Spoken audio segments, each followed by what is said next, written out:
Everyone asks, what does China want? We tell you what different Chinese want in this episode. The third stage of China's economic development was China's reform under Deng Xiaoping. Deng famously said, "It's glorious to get rich. Let some get rich first," and "black cat, white cat, cats that catch mice are good cats," meaning that under Deng, they wanted economic results, not political arguments. It didn't happen immediately, and there were many starts and stops. After economic reform started in the early 1980s, many conservative communists in China were upset and very critical. When I arrived as one of the first foreign exchange students into China in 1986, China was just waking up and shaking off the communist economic fog. Deng wanted economic performance. Communists wanted ideological purity. Welcome to the China Market Room. We are all facing a new world where China is moving fast forward in every area of human activity. China may have slowed a bit and has big challenges coming up, but China grows more important economically, diplomatically, and militarily. China's impacts on world markets, industries, and companies are growing, and most non-Chinese don't know much about China. They should. Come with us as we go beyond the hype to the reality on the ground in China. As a foreign exchange student in central China in the 1980s, we got lots of strange looks. Many did not like us there. Deng also said, "If you open the door, some flies will come in," and I was a fly. When the last major anti-foreign liberalization campaign launched in the fall of 1986, no one would talk to us for 2 months. They were afraid of intellectual infection. Students or teachers who were not authorized that spoke with us would be criticized at the political study meeting at 3 p.m. on Fridays. That is how they controlled everyone, with required participation at political meetings. Informants who had been busy writing notes the previous week asked questions and made accusations. Students caught cheating, reading the wrong books in the library, or making out in the stands around the track outside the gym, because the lights were not on at night, would stand accused and perform self-criticism. Students wanted to avoid that spotlight. I asked a student friend why he attended if it was so dangerous. He said they took attendance, you had to go. You couldn't graduate if you didn't go. Plus, you could meet girls there. So he dressed up every Friday afternoon for political study of MAO Zedong and Deng Xiaoping's theories. I told him it sounded like going to church and it looked like Bible study. He had never heard of those. He wanted to meet girls. Though there were starts and stops, Deng Xiaoping bolted a capitalist motor onto China's socialist frame and started a wrenching economic and cultural liberalization cycle that would see the largest upgrade in the largest number of people's lives in the shortest amount of time of any country on earth. Everything that people knew and did since 1949 was upended, again.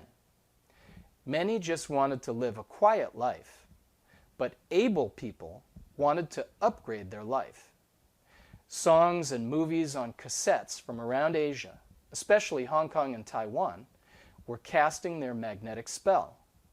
People started believing that Mao's Cultural Revolution was over. They wanted peace and progress.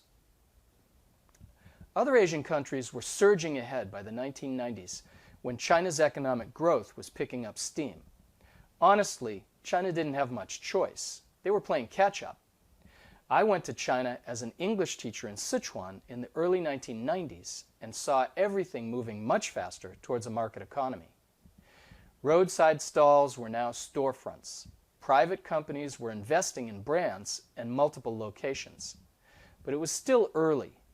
I left in 1994 and got a job as Asia Regional Manager in a tech company. I built tech service businesses in 10 countries in Asia. I could see the difference between China and other Asian countries in detail. In the 1990s, it looked to me like China was 10 to 15 years behind, but catching up.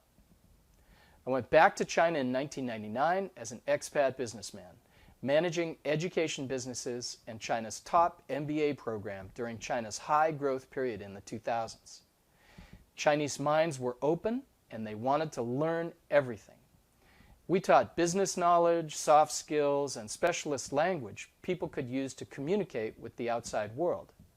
They wanted to build a life like they had heard about in the songs from abroad, a life where their kids could go to a good college and grow rich, like in foreign movies. We expats in China felt we were moving the ball down the field from Mao's closed China to a more open China that would join the existing community of nations after a long period of isolation. Jiang Zemin came and went. He and Hu Jintao were not in-your-face communists. They were Deng's technocrats implementing policies. China was not perfect, but we thought it was getting better fast. We expats wanted to win our fortune in China's reform. And although I and most I knew never liked communism, we never hated China or Chinese. Our opinion was the CCP had steered them in the wrong direction. As an American, I want open discussion in markets, personal mobility, and choice of leaders. I wanted that for me and for my Chinese friends and co-workers. That was not a big problem in the 2000s. As honest people, we also must give credit where credit is due. China lifted most Chinese out of poverty by the late 2000s. That was over 600 million people, or double the population of the United States. And by the late 2000s, there were about 400 million middle-class or wealthy Chinese that were happy to live a good life. Many feel the Chinese Communist parties, the CCP's, policies put them in poverty from the 1950s through the 1970s, though, so they should lift them back up. This Chinese hybrid economic model, a capitalist motor on China's socialist frame, was humming by 2012 when Xi Jinping inherited a strong economy. The fourth stage of Chinese economic development started in 2013 when Xi Jinping got to work. Expat business people like me could feel the wind shift, a chill in the air, as China turned inward and modern China started moving backwards towards her communist roots. It was obvious. They cut the requirement to learn English in primary schools first. They started closing mines and borders, pumping up Chinese nationalism and shifting away from the rest of the world. They were moving back to central control. But how could they do it? Chinese want wealth, power, and respect in this world. Modern China's wealth and power were built on the Chinese hybrid economic model. Respect flowed from these. Why change? Communism, in which the state owns everything and plans everything, failed. Other countries like Cuba and North Korea are still using the model they got from Russia and China in the 1950s and 60s, frozen in time. Deng Xiaoping took China back a notch to a more relaxed socialism where the state controls key industries, but private enterprise could grow, and people's property rights and human rights were more secure than before, at least. This model is used by countries from Northern Europe to South America. Deng and his protégés, like Jiang Zemin and Hu Jintao, encouraged business growth and change, but discouraged any political organization outside the CCP. They wanted to preserve the position of the CCP, less than 10% of the Chinese people. Mao Zedong started modern China in 1949 with hardline communism. He wanted to apply communism and import in China. In my opinion, it was not a good fit. Deng Xiaoping backed China off to a more relaxed socialism starting in the 1990s. Deng Xiaoping wanted to make Chinese wealthy, powerful, and respected. Many non-Chinese saw China heading towards a more modern capitalist system. That's why most of us were there, not to build communism with Chinese characteristics.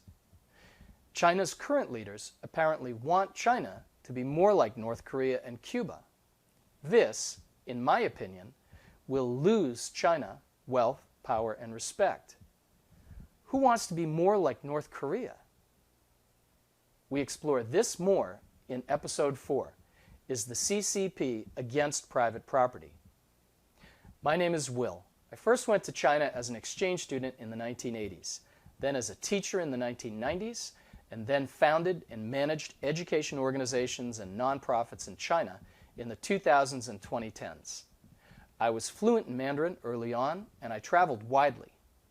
I spoke directly to everyone from government and corporate leaders to farmers and taxi drivers all over China for 15 years. I went to China when everything was opening, and I left when it was clear China was moving in a different direction after 2012. If you run a business or organization today, you need to know, prepare, and plan for likely events related to China that will affect your industry. What happens to you if China nationalizes a whole industry like lithium production? What happens to you if China attacks Taiwan? These are not theoretical questions. Senior Chinese leaders are talking about these now. As foreign business and government leaders who will be affected by these events, we have the right to learn, discuss, and plan for these. We can help. China Market Room is your efficient solution for the problem of understanding China's business, government, and military threats. Go to ChinaMarketRoom.com for more info and to get in touch.